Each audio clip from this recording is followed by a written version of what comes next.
These documents were created on the Xerox Star 8010 professional workstation. They were created by professionals, not an arts department, not graphics professionals. My name is Daniel Lipke. I was part of the team that designed and implemented the Star graphics facilities. The purpose of this presentation is to show the Star graphics user interface. The Star professional workstation has a processor, a large bitmap screen that represents a desktop. There is a pointing device called a mouse. As the mouse is moved beside the keyboard, the cursor on the screen moves correspondingly. Two buttons on the mouse, called Select and Adjust, are used to make and adjust a selection. The Star keyboard has three groups of function keys and a standard central part. The right functional group is not used for graphics editing, so we will ignore it. The upper function group is referred to as soft keys. When text is being edited, they have meanings shown on the key tops. For example, make the currently selected text look bold or italic. When graphics figures are being edited, they have other meanings that will be demonstrated shortly. The left function group contains the generic commands: delete, copy, move, show properties, copy properties, and again. Their meanings are defined only in a generic sense. It is up to the currently selected element to further define them, as we will show shortly. This object on the desktop represents a document and is called a document icon. When I move the cursor over it and press one of the mouse buttons, it becomes selected and shows that it is selected by highlighting itself by doing a video reverse. I have just pressed the Open key in the left functional group. This opens the document. This means we create a window and display the contents of the document through the window. This particular document happens to contain examples of the basic graphics transfer symbols. These symbols include points, lines, triangles, rectangles, text frames, and down here we have a graphics frame that contains the other basic graphics transfer symbol, the bar. The objects that are graphics show that they are selected by highlighting their control points. The control points for a point are one that are centered on the control point. The control points for a line are one at either end. For a triangle, one at each vertex. For rectangles, one at each corner and one at the midpoints. And for frames, they are like rectangles with their control points, but they also completely invert their interior to show the difference between them and rectangles. Text frames are used to label documents. You merely point at the text and start typing. This text frame is an expanding text frame. It gets large enough to show its entire content. As I will show later, it's possible to turn off this black border around the edge of the text frame.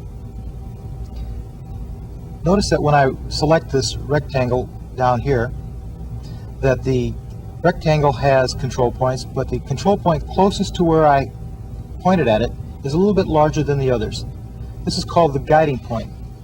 This is used when I do move, copy of the object. For example, if I press move in the left functional group, I can now move the rectangle and it's attached to the cursor by the guiding point. If I make a copy of this rectangle, the copy is attached to the cursor by the guiding point. If I hit delete, the rectangle goes away. All Star objects have properties.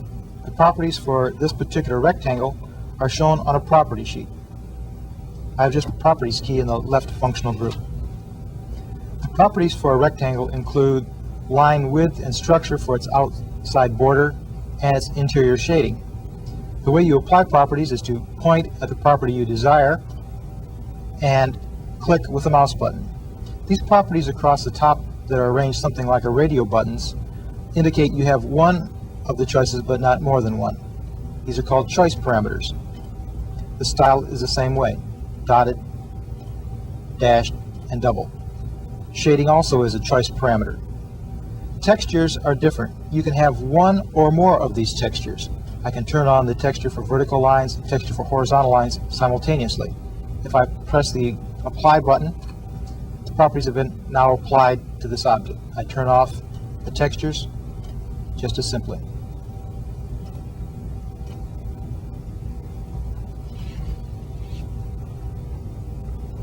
Whenever a graphics object is selected, the soft keys at the top of the keyboard take on special meanings.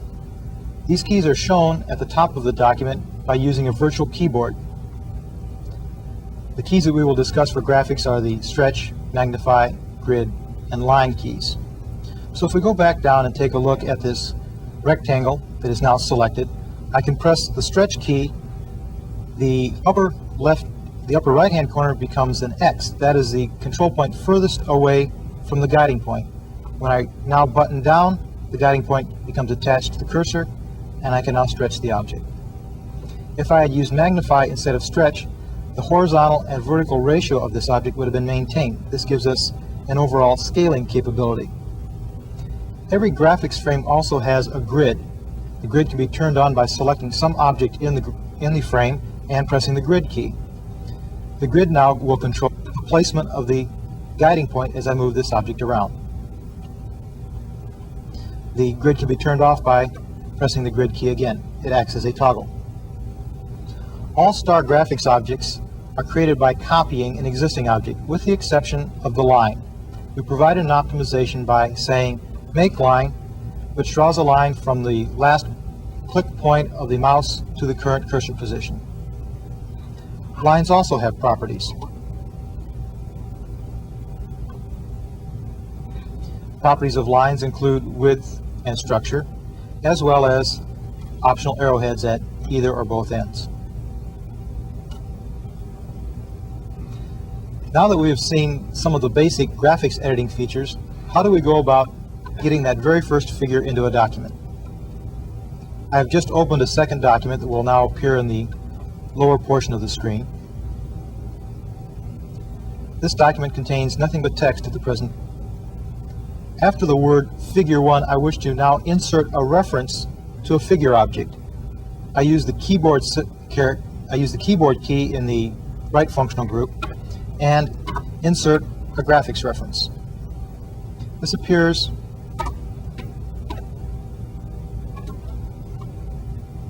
as an anchor character. Looks something like a little boat anchor. Associated with this anchor character is this graphic frame. I'll now stretch this frame to make it a little bit wider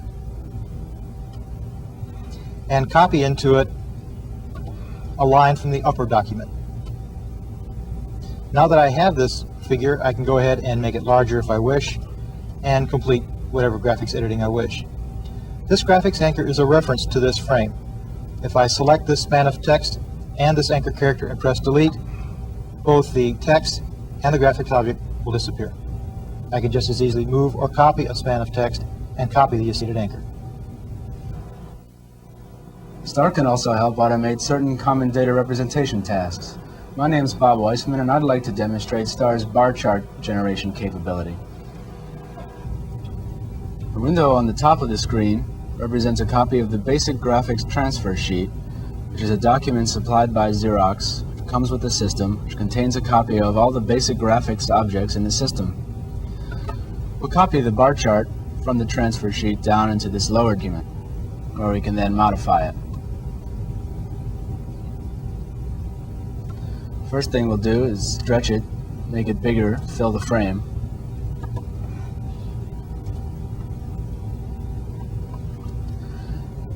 Then we can alter the appearance of the bar chart by hitting the Properties key to bring up the bar chart property sheet.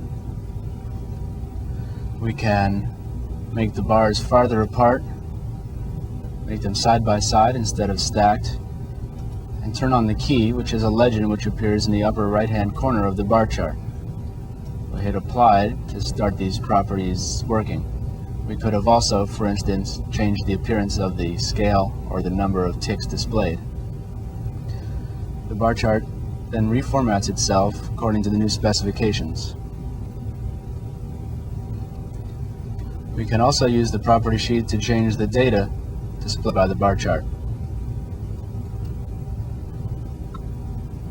Here we can also alter the appearance of the labels. Let's make these bold, for instance.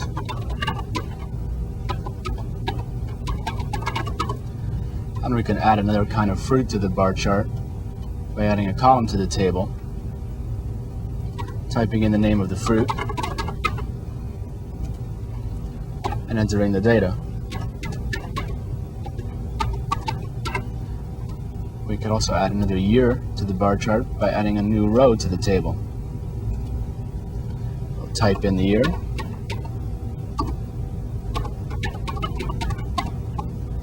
and the new data.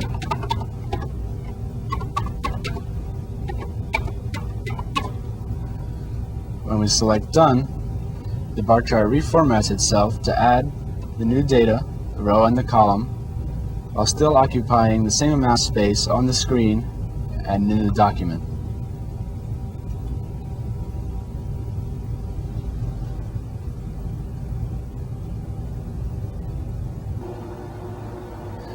Star has other powerful interactive editing commands.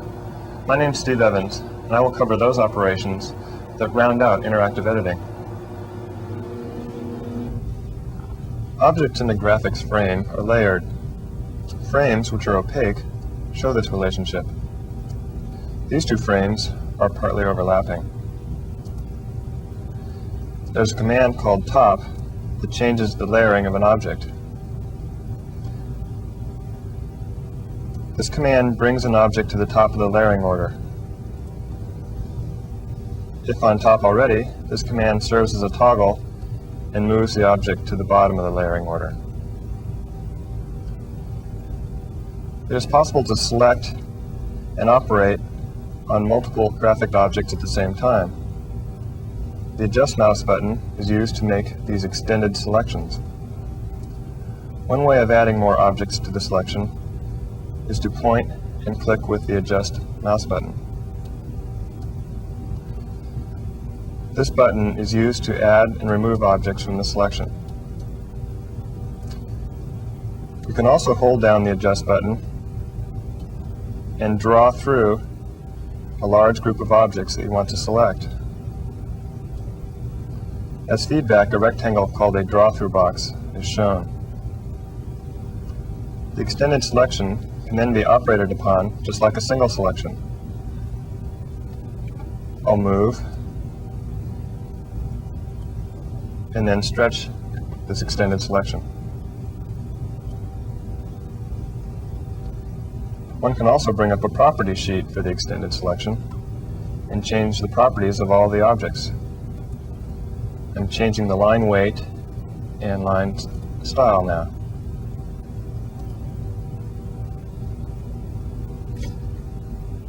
Sometimes it is convenient to have a collection of objects act as a single object. So we have a grouping operation called join that collects all the objects in an extended selection together into what we call a cluster. Now when any point on the cluster is selected, the whole cluster is selected. I'll split the cluster by using the join command as a toggle and show that it is indeed split by selecting the text frame. A bar chart is much like a cluster in that you can select it as a single object and split it into its component parts using the join toggle. Once broken up, you can easily edit the pieces. This capability is important because no easy-to-use automatic graph generation algorithm is always going to give you just the look that you want. Here I am changing the line style of the split bar chart by invoking the operation called same. This operation is used to copy properties from another object by pointing at an object that has the properties that you want.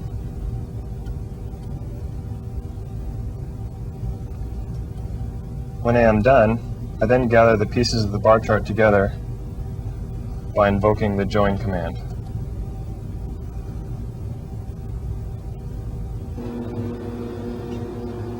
Xerox Star 8010 Professional Workstation now makes it possible for office professionals to efficiently communicate their ideas using graphics.